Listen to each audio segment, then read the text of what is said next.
नमस्कार, आप देख रहे हैं सच हरियाणा हमेशा सच के साथ। भिवानी में चौधरी बंसीलाल विश्वविद्यालय में युवा सरदार वल्लभ भाई पटेल की विचारधारा और सेवा की भावना को अपने जीवन में आत्मसात करें और देश की एकता अखंडता के लिए पूर्ण समर्पित भाव से कार्य करें।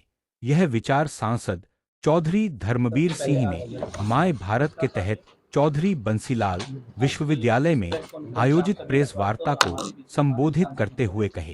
पहुंचे हैं, सर का भी बहुत बहुत स्वागत है। ये जो कार्यक्रम सरदार पटेल की 150वीं बर्थ एनिवर्सरी के उपलक्ष्य में पूरे देश भर में आयोजित किया जा रहा है। इसमें नेशनल लेवल की प्रेस कॉन्फ्रेंस 6 तारीख को 19 अक्टूबर को हुई थी और आज हमारा डिस्ट्रिक्ट लेवल की इसका भिवानी महेंद्रगढ़ लोकसभा के लिए आज इसकी प्रेस कॉन्फ्रेंस है, तो आप सभी का स्वागत है। इसमें विभिन्न प्रकार की एक्टिविटीज़ प्रायोजित हैं माई भारत पोर्टल के माध्यम से। एक अभी 6 अक्टूबर से माई भारत पोर्टल पर क्विज प्रतियोगिता चल रही है विकसित भारत के ऊपर। इसके अलावा ऐसे राइटिंग कंपटीशन चल रहा है और माननीय प्रधानमंत्री जी के आदेशानुसार दिशा निर्देशानुसार रील कंपटीशन भी बेसिकली युवाओं में रील का काफ़ी क्रेज है, तो वो सरदार पटेल की जो देश की आज़ादी के लिए योगदान है उस पर रील बनाकर क्रिएटिविटी अपनी दिखाकर तो वहाँ पर रील माई भारत पोर्टल पर अपलोड कर सकते हैं। ये पहला चरण चलेगा, तो इसके जो विजेता रहेंगे पूरे देश भर से 150, वो 26 नवंबर को बेसिकली 26 नवंबर से पूरे देश भर में राष्ट्रीय स्तर की पदयात्रा जो गुजरात में होगी 150 किलोमीटर की, माननीय मंत्री जी कैबिनेट मिनिस्टर युवा कार्यक्रम खेल मंत्रालय डॉक्टर मनसुख मांडविया जी उसको लीड करेंगे और पूरे देश से 150 जो युवा हैं सिलेक्टेड वो उस पदयात्रा में हिस्सा लेंगे जो 6 दिसंबर को समाप्त होगी। 8 से 10 किलोमीटर डेली चलेगी और हर गांव में वो लोग रुकेंगे और एकता का संदेश देते हुए चलेंगे। और इसके साथ साथ हर डिस्ट्रिक्ट के अंदर जो लोकसभा क्षेत्र है वहाँ पर 31 अक्टूबर से और 25 नवंबर के बीच में जिला स्तरीय पद यात्राएं भी चलेंगी, जिसमें माननीय सांसद महोदय लीड करेंगे और जितने भी युवा हैं बेसिकली जो सजग हैं देश की एकता के लिए, तो वो उसमें भी पार्टिसिपेट करेंगे और अलग अलग प्रकार के उसमें राष्ट्रीय एकता के संदर्भ में अलग अलग प्रकार की गतिविधियाँ होंगी। तो ये एक बेसिक ब्रीफिंग है। तो मैं सर का स्वागत करता हूँ आज के कार्यक्रम में पहुँचने पर और सर से अनुरोध करता हूँ कि सर भी मीडिया बंधुओं के माध्यम से युवाओं को एक संदेश दें।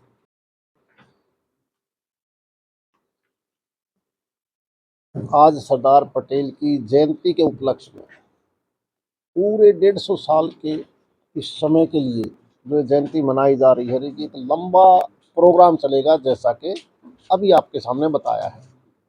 और इसके पीछे इस 142 करोड़ की जनता को, जिनकी वजह से, जिनके पूर्वजों की वजह से ये देश आज़ाद हुआ था, और उसमें बड़ा योगदान राष्ट्र को एक करने में माननीय सरदार पटेल जी का था, जिन्होंने सैकड़ों रियासतों को सूझबूझ से बतौर होम मिनिस्टर इस देश को एक देश, भारत देश बनाया।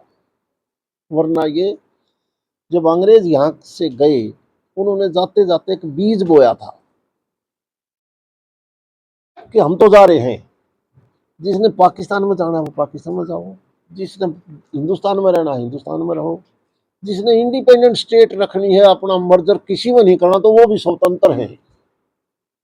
अगर एज इट इज भारत होता तो बड़ा मुश्किल हो जाता। सारे देश में सैकड़ों रियासतें थी, कुछ एक तो मान गए। इसी हरियाणा पंजाब में भी बहुत सी रियासत ऐसी थी जो नहीं मानी, जिसमें आपका जींद भी था, जिसमें दादरी शामिल थी, इसी पार्लियामेंट का क्षेत्र है। महाराजा पटियाला भी नहीं माने।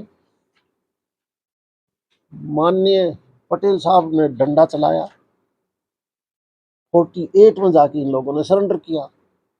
इसी प्रकार से इस देश को एक सूत्र में पिरोने के लिए जितना बड़ा योगदान सरदार पटेल का है, उसी की ये 150वीं जयंती हम सब मिल के, ताकि ये देश दोबारा टूटे ना। मकसद क्या है? ये देश कभी कमजोर ना हो, दुनिया में बड़ी ताकत बन के हम उभरे। बहुत सी अड़ोस पड़ोस की ताकतें ऐसी हैं जो इस देश को कमजोर करना चाहती हैं और उनको मौका ना मिले। इसलिए हम मात्र इस 47 से लेके जो ये हमारा लंबा इतिहास है, इसमें हम नौजवानों को ये बात समझाएं कि देश फर्स्ट। अगर देश फर्स्ट नहीं होगा तो देख रहे होगे रूस का, यूक्रेन का, इजराइल का, अपन हमास का, बड़े बड़े और ठेकेदार जो अपने आप को ताकतवर मानते हैं, वो किसी न किसी दुनिया के दूसरे देशों में असहमति फैलाते हैं, पैसे के बल पर, हथियारों के बल पर। इन सब से सबको ध्यान में रख के हमने इस देश को नंबर 1 पे लेके जाना है, और वो तभी जाएगा जब हम एक होंगे, हमारी एकता। और वो एकता, क्योंकि हमारा देश बहुत से धर्मों का, बहुत सी जातियों का, बहुत से क्षेत्र का एक बड़ा समूह है, और हमें सबसे पहले इस देश के बारे में सोचना है ताकि ये देश आगे बढ़े, मानवता सबसे ऊपर हो। ये मेरा, ये उसका, ये चीजें अब अगर चलेंगी तो बहुत गुलामी सही है। हमने सैकड़ों सैकड़ों साल तक ये देश गुलाम रहा है, दोबारा से ऐसी कोई बात ना आ जाए, इसलिए हम ये सारे प्रोग्राम इस जयंती के उपलक्ष्य में, जैसा कि अभी आपने बताया कि ये 6 अक्टूबर से स्टार्ट हो गया पहला चरण, वो माई भारत के नाम से पोर्टल अपलोड कर दिया, जिस जो भी करना चाहते हैं। उसके बाद 3-4 चरण और चलेंगे, जिसमें सभी युवा शामिल होंगे, बुद्धिजीवी शामिल होंगे, पॉलिटिकल आदमी भी होंगे, बड़े बड़े प्रोफेसर साहिबान होंगे, डॉक्टर होंगे, सारे शामिल होंगे, सिविल सर्वेंट भी शामिल होंगे इसमें। हमने भी वो एक प्रोग्राम बनाया है 18 अक्टूबर से। इस लोकसभा में 9 विधानसभा है, हर विधानसभा में हम अच्छे खिलाड़ियों से खेल करवाएंगे, सांसद खेल प्रतियोगिता के तौर पर, उन्हीं बातों को आगे बढ़ाने के लिए 18 अक्टूबर से हमारा वो स्टार्ट हो जाएगा। पहला प्रोग्राम हमारा नांगल चौधरी में है, और उसके बाद पार्लियामेंट का बड़ा प्रोग्राम हमारा 23 से 25 नवंबर इसी भिवानी स्टेडियम में होगा, संसदीय क्षेत्र का, जिसमें 9 विधानसभा के वो प्लेयर आएंगे। मकसद सबका एक है, फिट इंडिया भी, एक भारत भी, माई भारत, सारा का पहला देश भारत, और उसके बाद हम 2047 तक एक विकसित देश को बनाएं, वो देवी हमारा हो, देश कमजोर ना हो। ये सब बातों के लिए सरदार पटेल जी की जो कुर्बानी थी, जो उन्होंने एक मैसेज दिया था ऐसे वक्त पर, हम उस बात को लेके आगे चलना चाहते हैं। अब आपने कोई पूछना हो तो पूछो। आपने आपको पूरे कार्यक्रम के बारे में ब्रीफ कर दिया है।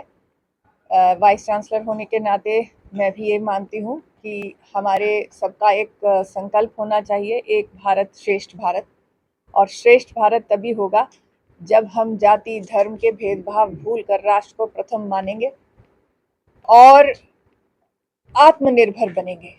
बार बार हमारी केंद्र सरकार और राज्य सरकार ये आह्वान देती है कि हम नौकरी ढूंढने वाले नहीं, नौकरी देने वाले बने। तो आत्मनिर्भरता ही हमारी श्रेष्ठता की और एकता हमारी श्रेष्ठता की पहचान होनी चाहिए। हमारे पुराने समय में 4 तीर्थ थे जो भारत को एक सूत्र में बांधते थे। आज का जो आधुनिक तीर्थ है वो ये एकता स्मारक होगी, और जिला स्तर पर इस तरह का कार्यक्रम विशेष मकसद यही है कि राष्ट्र एकता की लौ हर युवा में जागृत करे। आपके द्वारा ये आवाज़ जन जन तक पहुँचे, हर युवा तक पहुँचे, और हर युवा इसमें भाग लेते हुए राष्ट्र निर्माण और राष्ट्र उत्थान, राष्ट्र को श्रेष्ठ बनाने में अपना योगदान देने के लिए तैयार रहे। यूनिवर्सिटी अपने स्तर पर भी वल्लभ भाई पटेल जी के जो योगदान रहा है उसके ऊपर यूथ फेस्टिवल में विशेष एक मुद्दा लेकर आएगी, विषय लेकर आएगी डेक्लेरेशन के लिए। और यूथ फेस्टिवल जो है एक भारत और आत्मनिर्भर भारत स्लोगन के तहत ही किया जाएगा। इसके अतिरिक्त हमारा ड्रामा डिपार्टमेंट है परफॉर्मिंग आर्ट्स का, वहाँ नुक्कड़ नाटक भी हम तैयार कराएंगे इसी थीम पर, और अलग अलग जगहों पर उसकी परफॉर्मेंस कराएंगे ताकि संगीत, गीत, नाटक के माध्यम से हम युवाओं को प्रेरित कर सकें। धन्यवाद।